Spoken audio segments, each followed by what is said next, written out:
Well, I think, Mina? I mean, to me, we have to see automation as something that's, constantly been there over the last sort of, if you look at all those years where, how much industrial sort of revolution has been taking place. So I think if we start to look at the positive outcomes and say, all right, well, if you've got a scenario where this is seen as an enabling technology, automation and use of robotics allows you to improve efficiencies, and you can do so much more with the resources that you have. And also think about to play.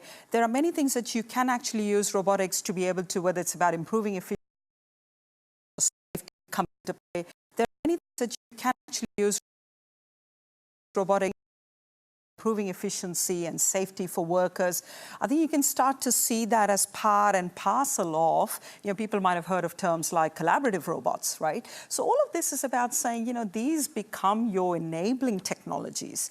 So it helps us improve and deliver outcomes for people. You might be working in a rather difficult, site or a location where it might be very difficult for human beings to go in and do some work in there. You can actually imagine that you can send robots in. You can actually collect data and information before you send human beings in to do certain tasks. So I think, to me, it's also around looking at some of the exciting new opportunities. I mean, we're looking at in our own recycling scenarios where we might be, seeing, dangerous materials like broken bits of glass coming out of our phones. And if we want to be able to recycle those, it's nice to be able to go, right, we can actually, in one of our microfactories, have robotic supports and enablers to pick up on these rather dangerous materials so that we can, in fact, keep human beings safe and yet get the most value out of some of these materials. So I think, to me, instead of kind of making life difficult for human beings, we can actually start to see how we might support people in doing a lot of these tasks. Well, until they invent a driverless ABC panel show, I'm still feeling pretty confident. But the driverless car will make a huge difference to workforces around the world, right? Like, not just to people who drive for a living, but to motor insurance and all sorts of other systems. How prepared are we for the way that our workforce will change? I mean, the OECD reckons 14% of jobs can be fully automated, and about a third worldwide can be significantly changed. Look, I think job security is a very big issue. Even though the measured unemployment rate is relatively low in Australia, we've still got a couple of million people who are either unemployed or who are looking for more work. And that reflects the fact that we are in transitions in a lot of jobs. Use the example of autonomous vehicles. I know in Europe, for example, they're looking at the transition to autonomous trucking, which is much safer, much cheaper, you can move much greater volumes. And that's going to mean in the US and Europe about 6.5 million truck drivers whose jobs are at risk. 4.5 million of them will actually lose those jobs. And 2.5 million of that 4.5 million won't get a job back in the industry. So the issue is transition. How do you deal with the fact that technology is going to drive that process? And by 2025, it's going to be a very conspicuous element of trucking in North America and in Europe.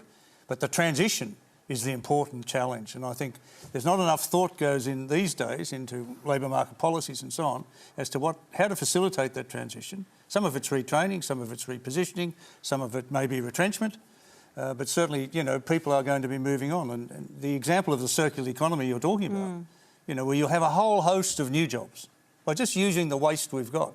We've got waste in this country, right across the country. Feedstock in every regional centre. And it doesn't matter whether the waste is sewage or green waste or timber, fallen timber, or household garbage, industrial waste, whatever. They're all able to be recycled. They're all able to be used to make electricity or ethanol or biofuels or whatever. And, you can have development of industries, regional centre by regional centre, small refineries, small recycling plants. Yeah, absolutely. And these are all jobs. Now, the loss in some of those regional centres is very significant right now. You add to that regenerative agriculture, which you're talking about, putting more carbon back into the soil, gives the farmers another source of income. This is a very important opportunity for a country like Australia But there's no thinking about that. Well, But I think Mina's this thinking is- about it. I mean, she invented a way of using old tyres to make steel, right? Look, absolutely, and I think to me that's... We need more of you. Well, thank you, John. I'm, I'm doing my best to be able to make sure that there are young minds and talented people coming through the, education system who are actually excited about these future opportunities. So I think, I mean, if we talk about jobs and circular economy, I think it's important to recognise exactly, the point that you're alluding to, that if we're just putting away our waste into landfill, that might be limited number of jobs, but you could double and triple the number of jobs by actually adopting circular economy principles, because what you're then saying is that a lot of those materials that we would have thrown away could well be recycled back into our productive economy. So we could be making more sustainable materials and sustainable products, so we can actually sustain some of these new technologies. Because let's face it, if we're talking about, systems that need energy storage devices, where is all of that going to come from in terms of the materials that are going to sustain the manufacturing and production of these new devices and new solutions? So I think, to me, yes, the new jobs and the transition point you make is absolutely right. But we've had a problem in Australia where we either landfill waste, which is a barbaric environmental practice that breaks the carbon cycle at the table, emits methane gas for decades, for example, or we export it. And now, of course, our major export destinations, China, Malaysia, Indonesia, Sri Lanka and so on, won't take it anymore. So we need a national waste strategy as a matter of urgency, and I'm pleased to see the government's at least talking about doing something about that. But we really do need to think about it, because it's been so all too easy to just have a disused mine site and fill it up with garbage. Jordan? The effect on jobs for automation, artificial intelligence, robotics, which are separate fields, but can all be linked in many ways. We've got to look at places like Germany, South Korea, even Japan, who have a great adoption of automation and yet have low unemployment rates. Now, one of the things that I saw over in Japan that I thought was really interesting was how there were many jobs for many things that we have automated here. There were many jobs. Out on the street, we saw a truck come out of a shopping centre, and two people blocked off the pathway from people walking past, and then a third person came out. But they're also beautifully dressed as well, so it gave a sense of pride.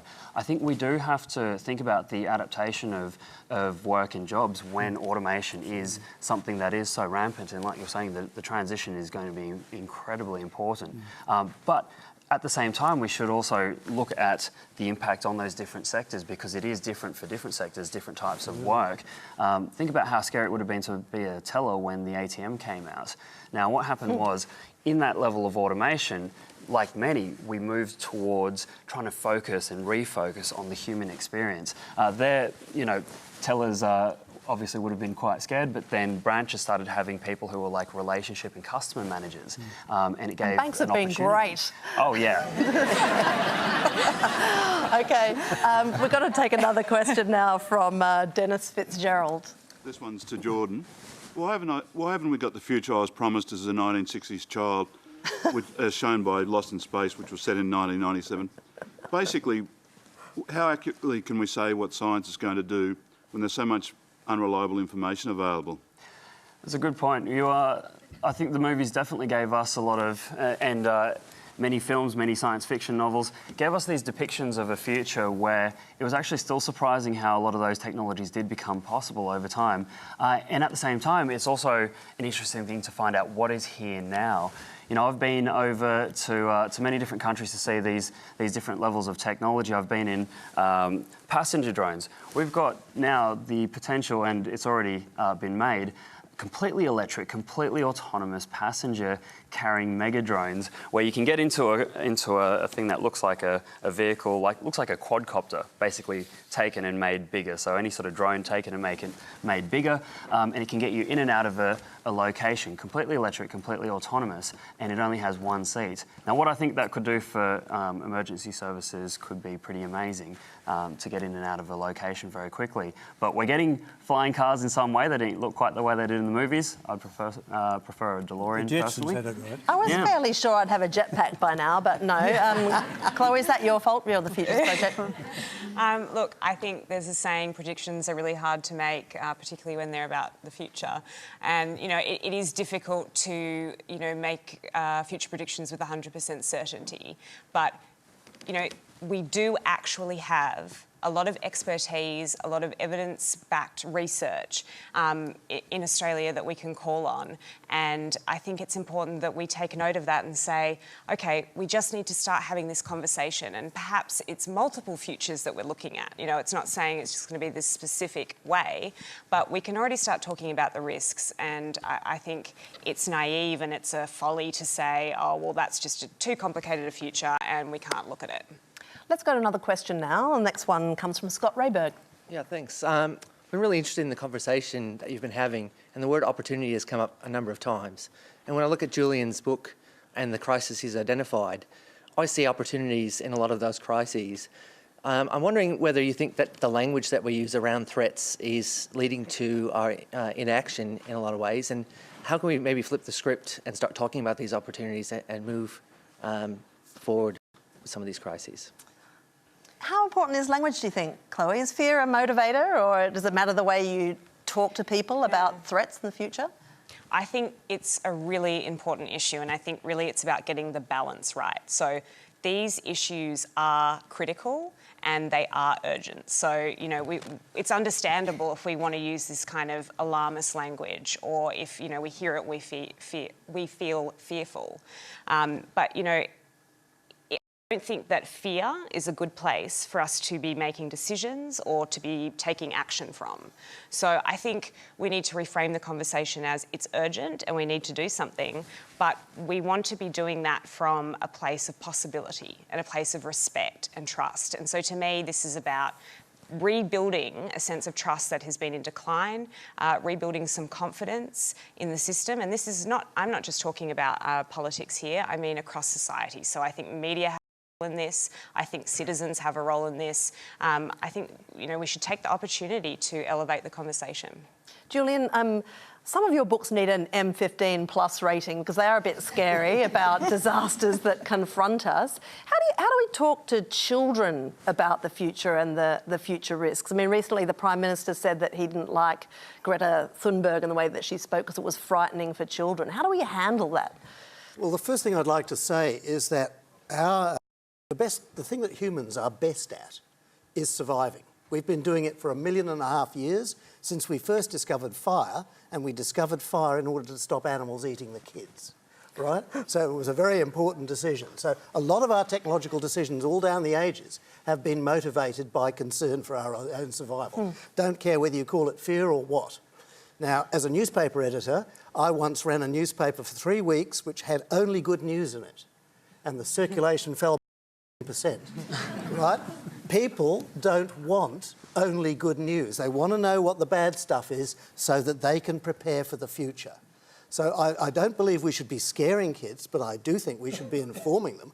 I think we should be informing everybody about the scale of the risks so that they understand them fully and that they can then apply their minds to solving them, because these risks are not going to be solved by governments. They're not going to be solved for us. They're going to be solved by us changing our behaviour, things we do. And as far as I can see, Greta Thunberg and the rest are already into that. They are going to change the world, whether we like it or not.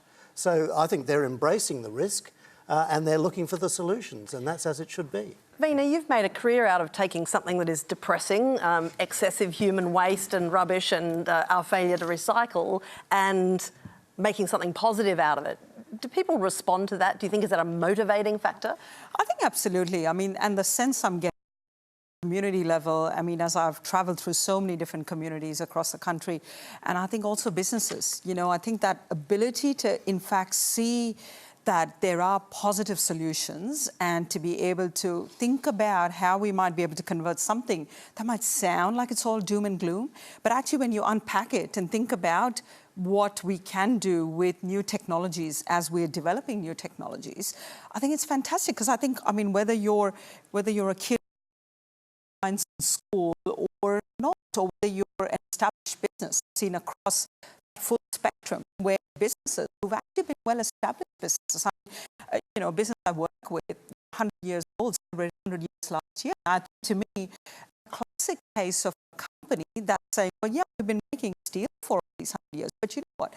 There's an opportunity now around the corner for us to be able to produce all kinds of other exciting, cool materials. Digital economy. So, I mean, think about the electrification of our planet and think about copper and all of these fantastic materials. So the fact that people are sort of going, wait a minute, I've got all these fantastic skills, I can now convert those into creating materials that I've never really done before, but I know I can do it because I think that's where that optimism, and indeed based on strong scientific and technological foundations, can actually be built on. So I think people are excited about the future. Geordie, do you want to make a case for terrifying people?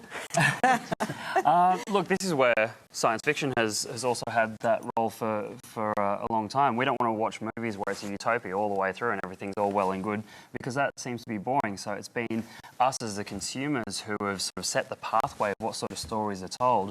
But Julian, what you said there is about putting out good news and people not wanting to see it, and that's where it drops. Well, it's how it's framed. I think that's the important thing, because it can still be really exciting to put out good news stories if it always has that sort of purpose behind it. What is the purpose behind it? And in a few of my ABC documentaries, we've always started with this, where here is the human purpose and here's the exciting journey we've got to go on, but there's lots of challenges that you've got to learn about along the way and that you have to be able to solve and problem solve your way through. And I think that is something that we have to be doing. We have to be not only putting out, the realism behind a lot of what is happening out there in the world, but spreading fear. I don't think it is very constructive. I think if we can set a more exciting and positive future that we can all work towards, I think that's where we should be starting. John? A political system doesn't help this. I mean, short-termism, the modus operandi of a Trump or a Morrison is to control the narrative. Right? We're going to do this, and anything else is fear and anxiety. Right? You get very nervous about the alternative. Whereas, in fact, if you turn that on its head and they actually started to talk about opportunities and the positive direction that we might go, and get rid of the negativity, if you like, and start on the positive, I think you have a very different sort of environment in which to look at some of these Turnbull questions. tried that for a little bit, didn't he? We're going to come back to political strategy in a moment, so let's move along to the next question. And that one comes from Marie Horsham. Hi, thanks panel. Having witnessed numerous Australian political leaders fall victim to their attempts at progressive policy making, does the panel see a way to overcome the factional power games and partisan politics that consistently thwart long-term sustainable solutions to some of our biggest challenges? Whereupon I throw it back to you, John. Well, I mean, I think leadership is the answer there. I mean, the system has become sort of inward-looking and self-absorbed. The sort of people who get pre-selected these days are not necessarily those who are going to make good ministers. The skills you need to get through the factional process to be pre-selected in any of the major parties are not skills that are going to help you run a multi-billion-dollar portfolio. So we're getting the wrong people. They're self-reinforcing then. I mean, they will all tell you we're in the game for, to make a difference. We don't expect that difference is for them. They talk about it being for their children and their grandchildren, and then they skew any longer-term strategic thinking that might be consistent with making that contribution. So the political system has become so self-absorbed and so short-term that it does throw away a lot of opportunities. And that's where I think the Greta Thunbergs and my kids, for example, they see what's wrong with us. They see it's the point. And, I know they're pretty binary. It's black and white. You're either doing it or you're not doing it. But it makes a big difference that the next generation, as soon as they vote, you're going to have a very different world in this country, and I think globally. Chloe, your organisation pledges to tackle the root causes of short-termism. So what are they and how do you do that? Yeah, so I think when, our diagnosis of what we need to really fit-for-purpose future-making system is that we really need three things. We need trusted information, and that's information that comes from experts and research, and we need that to be married with good data on what it is that Australians actually want, what are they concerned about, what are their values. So we need information on that.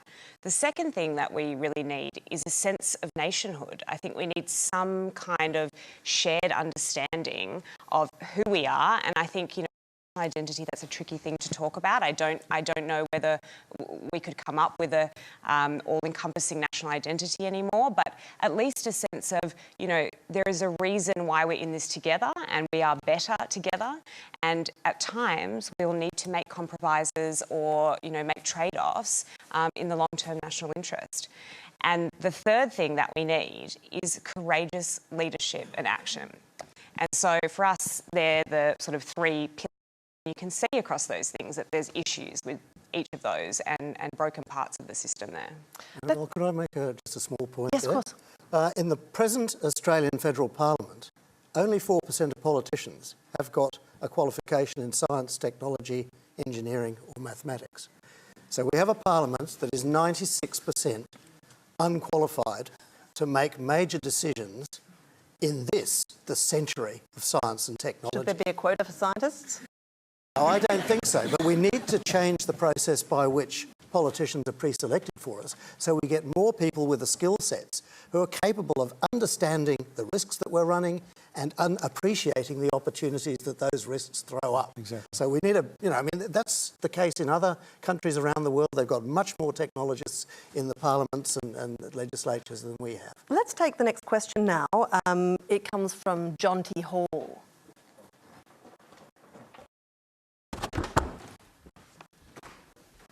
Good evening.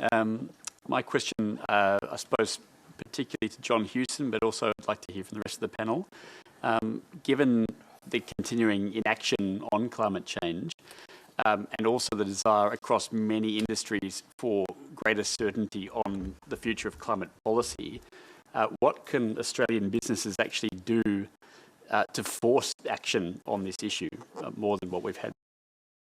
So I might throw this question briefly to you, Julian. Is there an expectation or now a growing obligation on private enterprise to make up for the shortfalls of government policy? The Governor of the Bank of England said last week that basically businesses that weren't future ready, able to cope with climate change, were going bankrupt. And you know, our own Reserve Bank has been warning that if we're not ready for it, we're going to cop it in the neck. So yes, industry, agriculture, manufacturing, they're all aware of this and they're all getting their heads around it. And I think it is they who have to put the pressure on the political machinery to catch up. They're back in the 19th, 20th century.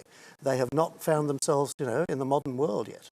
Well, it's nearly 10 years now since the Rudd government and the Turnbull opposition came together and nearly made a climate pact, nearly 10 years ago now. Do we now rely on business to make these own viable? This is what we're looking at now.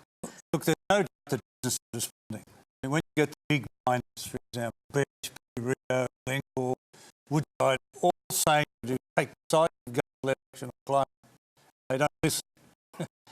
When every poll in the country, 60 to 80% of people want to decisive action on climate change, still don't listen.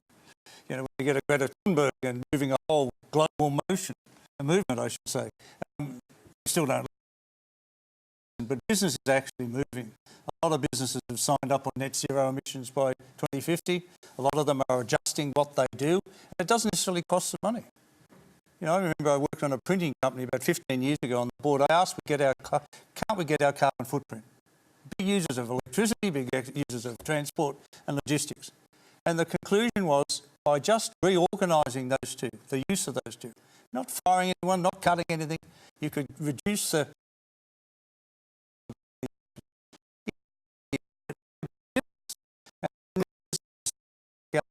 They can do things differently without really, a lot of pain and actually get substantial benefit. And of course, some of the leading businesses around the world are moving very quickly. The Googles and Apple and so on, they have become carbon neutral. They've got investments in solar farms to generate their power alternatives and so on. I mean, this is happening.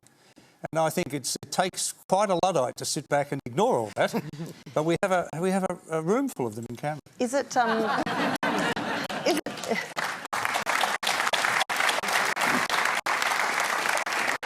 Just before we move on, Chloe, is it all right to outsource public policy to private enterprise? I mean, is that a reliable way of going on forward?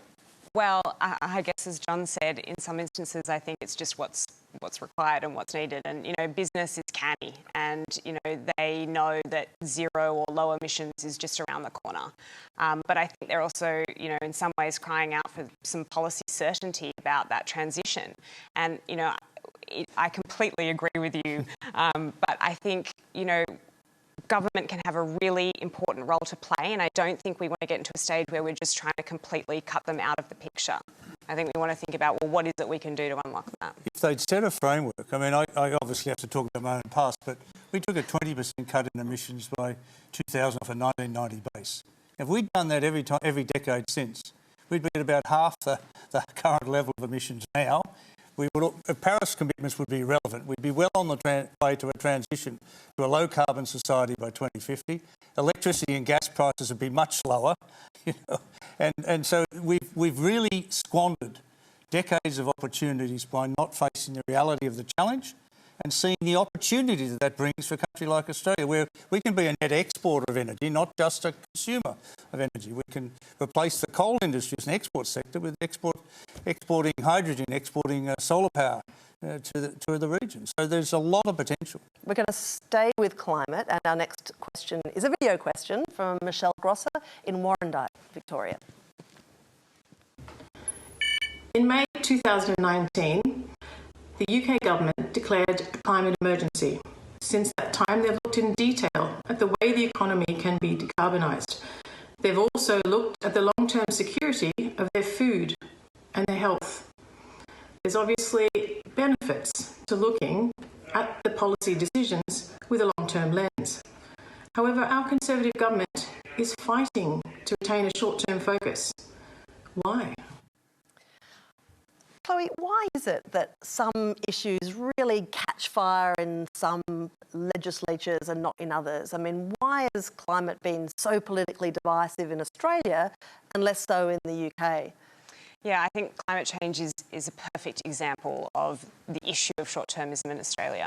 And I think, you know, as you said, 10 years ago we were on the verge of something, and now it's looking fairly hopeless at the moment from a political standpoint.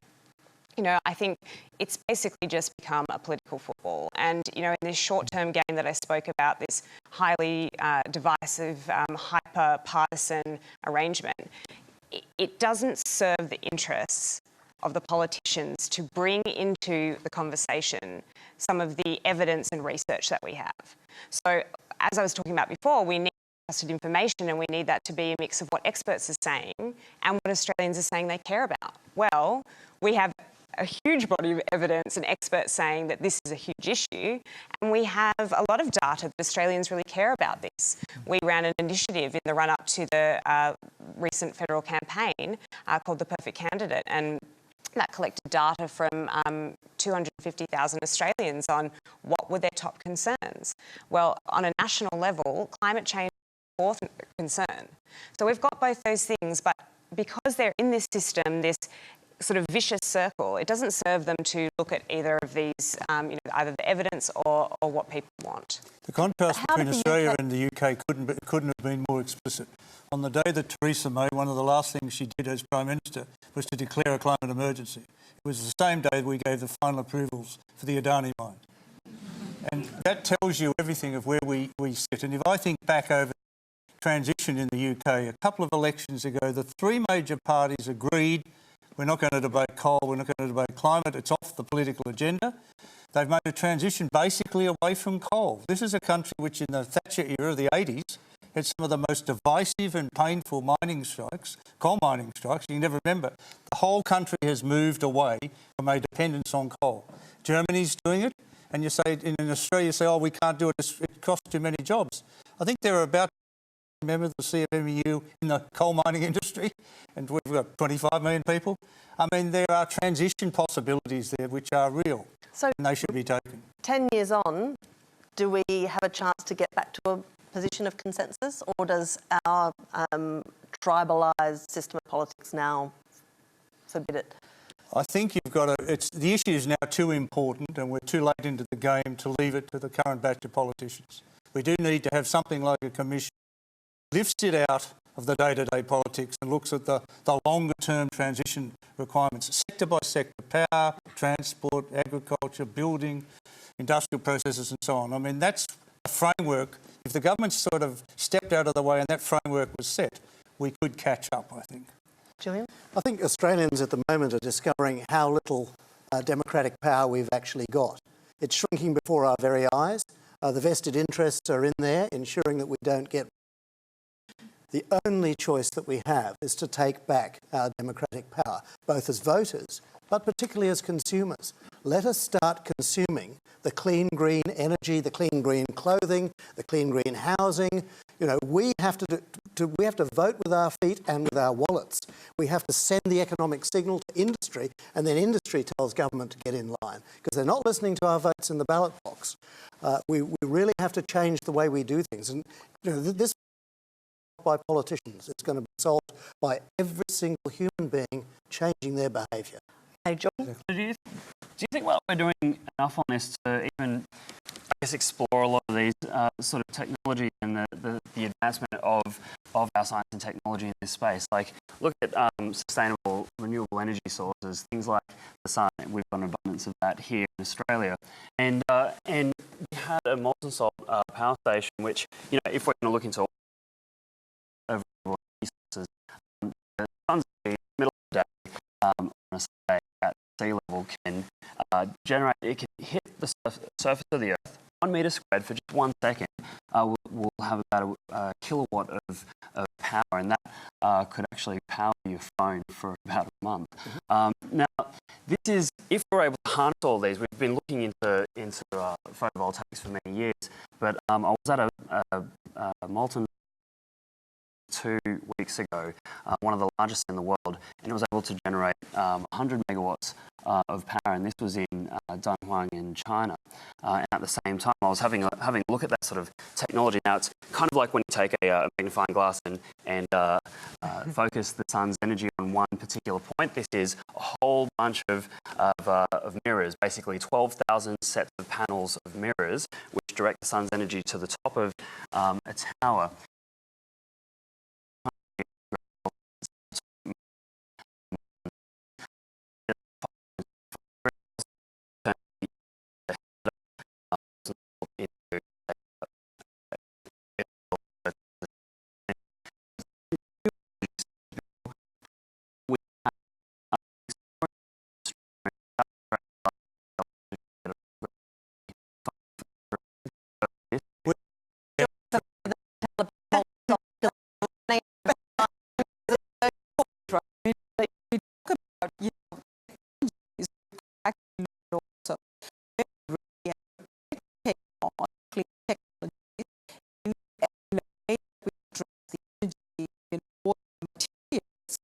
All of that. So, you know, we should be able to say, right, if we are going to now look at energy storage devices, for instance, because when you talk about harnessing renewable energy, coupled with that, of course, you need to be prepared to be able to store energy. And I think, to me, this is exactly the kind of opportunity that, you know, we're talking to businesses, enterprises, and I think there are many businesses who are basically saying, right, you know, let's look at the opportunity, traditional businesses, you know, moving and making that transition into renewable sector, but also then equally saying, look at it more than just understanding that sort of scope of, you know, harnessing energy, but then also coming back and saying, can we actually start to look at how we're going to store energy, which means are we going to be able to produce, you know, batteries, and are we going to be able to do that locally here in a way that it helps, you know, local businesses. But I think, to me, underpinning all of that is our ability to make it possible right here in Australia. You know, our looming emergency is that we are facing a broadcast cut-off. We've got time for one last question. If you're all super quick about answering it, it comes from Alex Giannopoulos. Much of the political discourse about the future tends to focus on things that need fixing, but are there things we're already getting right today which future generations will thank us for? Anyone think of anything? Don't all jump in at once. Look, I think our greatest success in the post-war period has been to build a very tolerant, multiracial, multi-religious, multicultural society. You know, it's a work in progress. You have to keep at it. But it has been a tremendous development in this country, the envy of the world. It sits in contrast, by the way, to the fact that we haven't dealt yet with the first Australians and recognised them properly in the Constitution. But that has been an enormous success, but it's going to have to be worked on going forward. Chloe? I think despite all the doom and gloom, you know, there's a lot of evidence to say that this is the best time to be alive. So I think, you know, if we can work to make sure that, you know, we don't go backwards from here, well, we can offer future generations an even better best time to be alive. John? I think we absolutely have to be talking about the future and where we're headed. We as individuals, as groups, as organisations, as collectives, we have more power than ever before because of the rate of change. The change is so fast today. It's absolutely rampant. It will probably be the slowest rate of change we'll ever see again. So what we have to do is to learn to embrace this change, connect, collaborate, and figure out how we can share these good stories of where things are going, but also how we can take action on these big dreams. So let's stop dreaming about a better world and make one. The most important development of the last 40 years worldwide is that women have understood we have a population problem and they have halved their fertility worldwide. They didn't ask men about this. They just got in there and did it. Women are the natural leaders of our planet in the 21st century. They have to lead in every single sphere.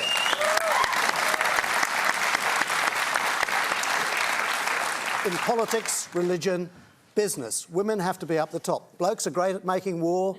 You know, they're great at cutting down forests. You know, they're great at poisoning things. If you want someone to lead this planet, you need someone who thinks about the grandkids, and women tend to do that.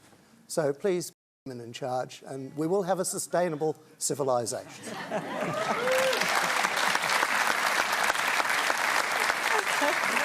And we'll start off by giving one the last word. Mina?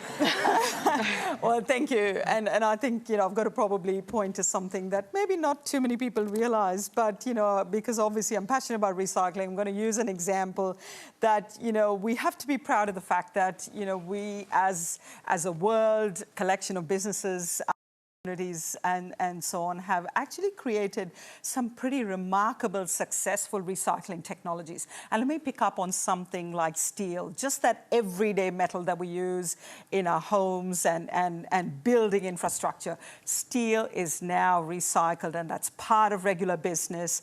More than half the amount of steel in the world can actually be recycled productively. And in fact, I think to me, the fact that, you know, we've taken to that point where it's just part of normal business, and to be able to add to the fact that we're actually now talking about the world's most recycled material being steel. And I think from our point of view, it's something that, you know, we can all sort of look back and go, yeah, actually, you know, over the last so many decades, we've just made this thing become normal.